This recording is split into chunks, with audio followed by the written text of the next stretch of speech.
Hello my dear students, welcome to your biology class. कैसे लग रहे हैं आपको क्लासेस?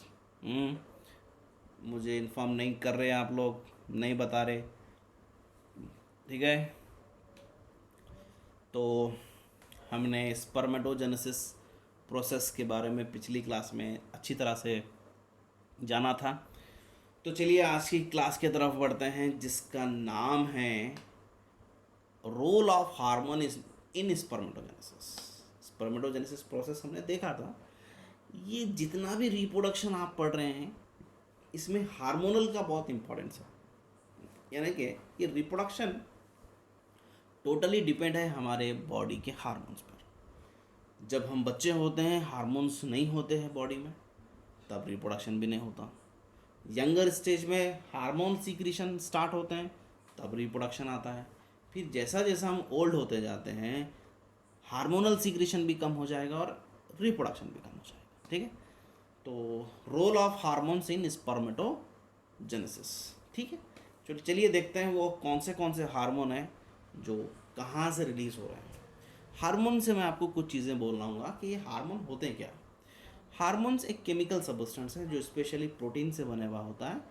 हमारे बॉडी के कुछ ग्लैंड हार्मोन्स सीक्रेट करते हैं। वो ग्लैंड जो हार्मोन सीक्रेट कहते हैं उसको एंडोक्राइन ग्लैंड कहते हैं। ठीक है, और वो हार्मोन के कई सारे काम होते हैं। ठीक है, तो वैसे एंडोक्राइन ग्लैंड्स हमारे पास बहुत है। थायराइड है, पिट्यूटरी है, एड्रिनल है, टेस्टिस है, ओवरी है, ये सारे एंडोक्राइन ग्लैंड ही है। तो वो सीक्वेंस, वो कहाँ से सीक्रेट हो रहा है, वो किसे सिग्नल दे रहा है, अल्टीमेटली रिप्रोडक्शन में उसका क्या रोल है, ये जानेंगे। तो यहाँ पर स्पेशली इस क्लास के अंदर हार्मोन का रोल गैमेटोजेनेसिस में कैसा है, उसके बारे में हमें देखना है। तो चलिए, तो पहला जो हम आपको दिखाई दे रहा है हमारी स्क्रीन पर, वो है हाइपोथैलेमस। क्या होता है ये हाइपोथैलेमस? ये जो देख रहे हैं आप, हाइपोथैलेमस क्या है? Hypothalamus is nothing but one of the lower part of the brain. ठीक है, हाइपोथैलेमस। हाइपोथैलेमस को एक किस्म का, एक टाइप का एंडोक्राइन ग्लैंड कंसीडर किया गया है, क्योंकि इन्हें एक टाइप का हार्मोन रिलीज कर रहा है। It secret the hormone gonadotropin releasing hormone, GnRH, gonadotropin releasing hormone. ये हार्मोन जाएगा पिट्यूटरी पर। पिट्यूटरी क्या है? पिट्यूटरी एक एंडोक्राइन ग्लैंड है। इस पिट्यूटरी ग्लैंड को ये सिग्नल देगा, और ये पिट्यूटरी ग्लैंड दो टाइप के हार्मोन रिलीज करेगा, जिसको हम बोलेंगे गोनाडोट्रोपिन्स। एक होता है LH और दूसरा होता है FSH। देखिए, बहुत बहुत इंपॉर्टेंट है ये, exam point of view and knowledge point of view. ये जो हाइपोथैलेमस है, ये बाद में एक्टिवेट होता है हमारे बॉडी के अंदर आफ्टर प्यूबर्टी। हाइपोथैलेमस ने क्या किया? हाइपोथैलेमस एक हार्मोन रिलीज किया जिसका नाम है GnRH, गोनाडोट्रोपिन रिलीजिंग हार्मोन। इन्होंने क्या किया? पिट्यूटरी को एक्टिवेट किया। पिट्यूटरी ग्लैंड ने क्या किया? दो टाइप के हार्मोन रिलीज किया। इन दोनों को मिला के कहते हैं गोनाडोट्रोपिन्स।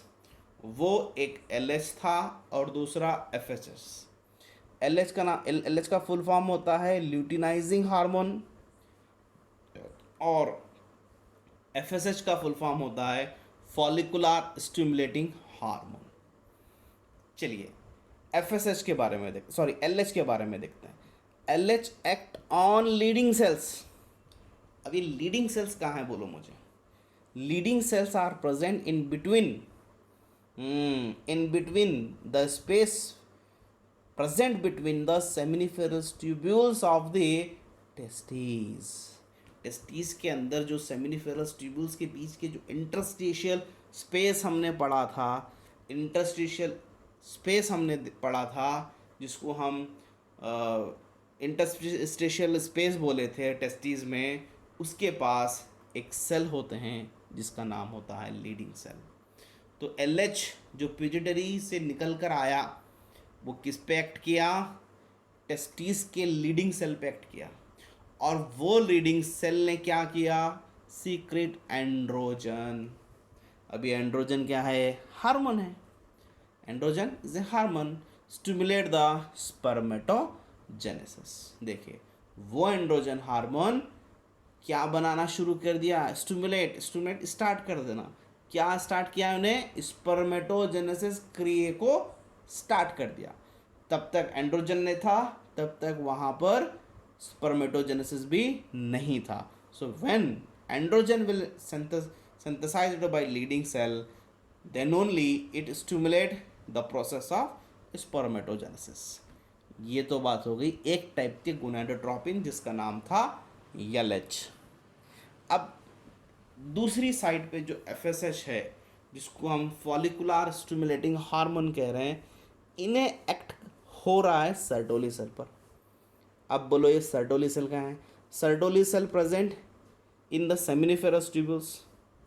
ठीक है, वो ट्यूब्यूल्स के बीच में आपको मिलेगा Sertoli cells nourishing for the spermatogenesis. जो स्पर्म बनते हैं, जो स्पर्मेटोजेनेसिस हो रहा है उसको नरिशिंग करने का काम कौन करता है? Sertoli cells.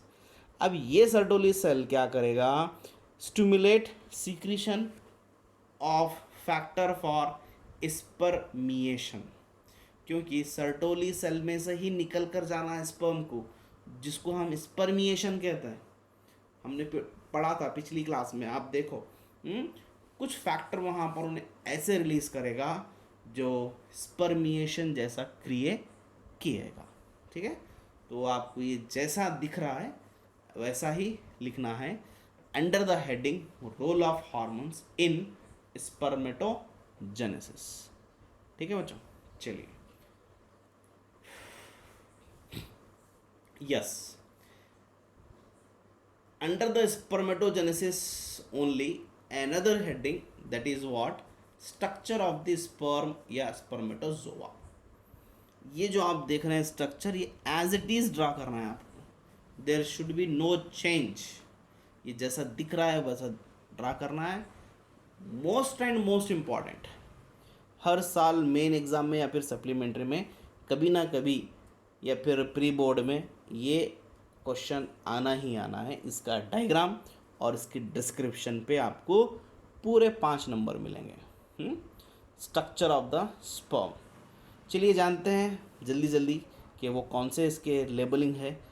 ठीक है, चलिए first, a mature sperm is about 60 मियो माइक्रोन या फिर 0.06 mm इन द लेंथ, इसकी लंबाई इतनी होती है।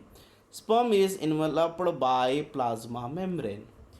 यूं के स्पर्म एक सेल है। ठीक है, sperm is a type of reproductive cell.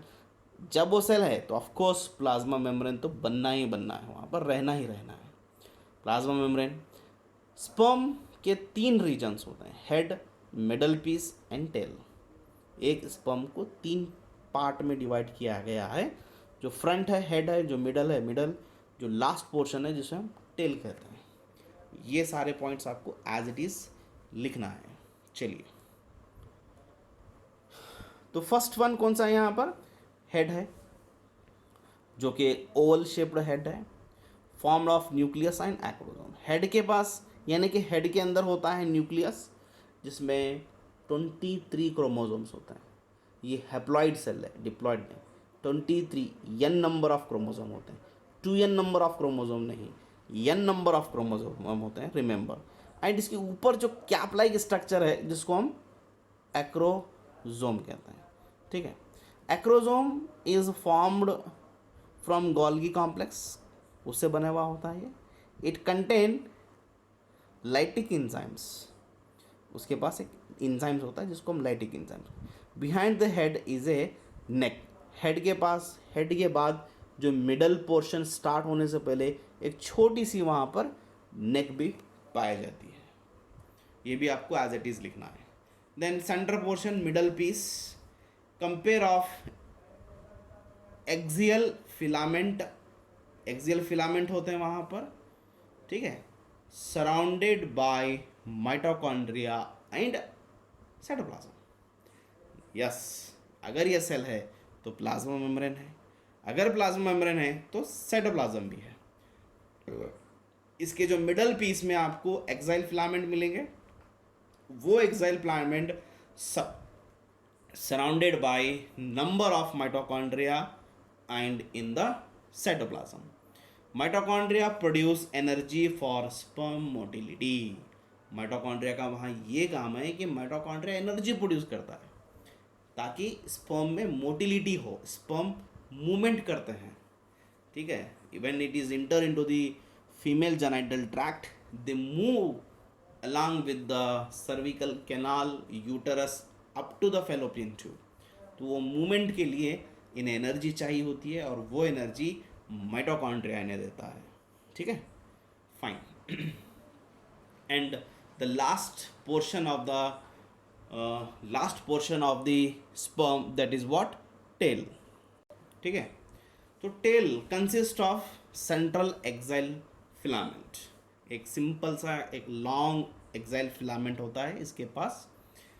The sperm move in a fluid medium and the female genital tract by a undulating movement of the tail. यानी कि मूवमेंट होता है राइट एंड लेफ्ट, दोनों side एक movement होकर sperm move होता है इन a female genital tract.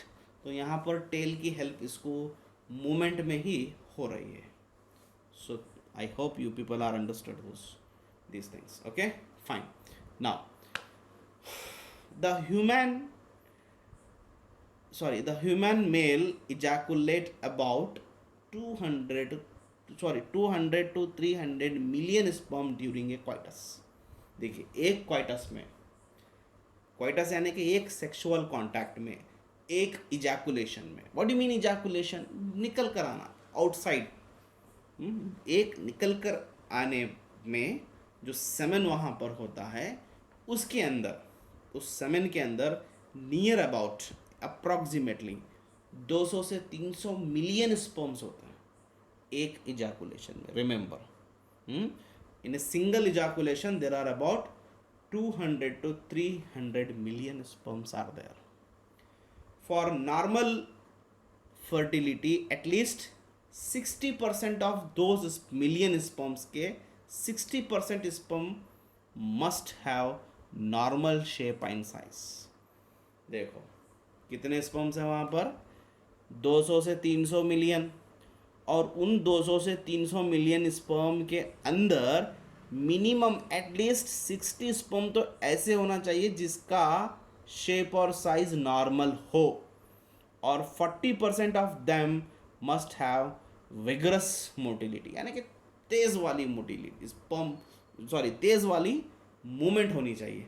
तब जाकर कोई एक स्पर्म, रिमेंबर, कोई एक स्पर्म जिसके पास 23 क्रोमोसोम्स होते हैं, जाकर उस एग से ज्वाइन हो जाएगा, जाकर उस एग से मिल जाएगा.